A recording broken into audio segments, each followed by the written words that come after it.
በኢትዮጵያና በፈረንሳይ መካከል የ54.6 ሚሊዮን ዩሮ የብድርና የኢነርጂ ስምምነት ተፈረመ።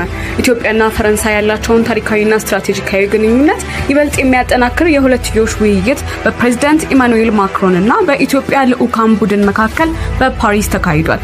ይህ ውይይት በሁለቱ ሀገራት መካከል ለሚከናወኑ ታላላቅ የልማት ፕሮጀክቶች አዲስ መንገድ የጠረገ ሲሆን ኢትዮጵያ የኢነርጂና የዲጂታላይዜሽን ዘርፍ ትልቅ ምርታ ተብሏል። በውይይቱ ማጠቃለያ ላይ ሁለቱ ሀገራት በጋራ የመሩት የስምምነት ልውውጥ የተካሄደ ሲሆን በዋናነትም የ54.6 ሚሊዮን ዩሮ የብድር ስምምነት ተፈርሟል። ይህ ግዙፍ በጀት በሀገሪቱ በታዳሽ በተቀናጀና ዘላቂ የኃይል አቅርቦት ላይ የዲጂታላይዜሽን ፕሮግራምን በተሟላ መልኩ ለመተግበር የሚውል ይሆናል።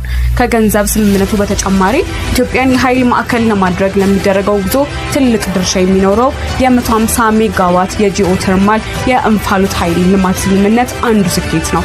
ይህ ፕሮጀክት በመንግስትና በግል አጋርነት የሚተገበር ሲሆን አዲስ የማዕቀፍና የፍኖተ ካርታ ልውውጥ ተደርጎበታል። የስምምነት የኢትዮጵያን የኢኮኖሚ መዋቅር ወደ ላቀ ደረጃ ከማሸጋገሩም በላይ ሀገራችን በአረንጓዴ ኢነርጂ የምታደርገውን ጉዞ የሚያፋጥን ነው። ይህ ከፈረንሳይ ጋር የተደረገው አዲስ ስምምነት ኢትዮጵያን የኢነርጂ ዋስትና ለማረጋገጥና የቴክኖሎጂ ሽግግርን ለማምጣት ትልቅ ፋይዳ እንዳለው ታምኖበታል። ስምምነቱ በሁለቱ መሪዎች መካከል ያለውን ጠንካራ ወዳጅነት የጋራ ተጠቃሚነትን ያመላከተ ታሪካዊ ክስተት ሆኖ ተመዝግቧል።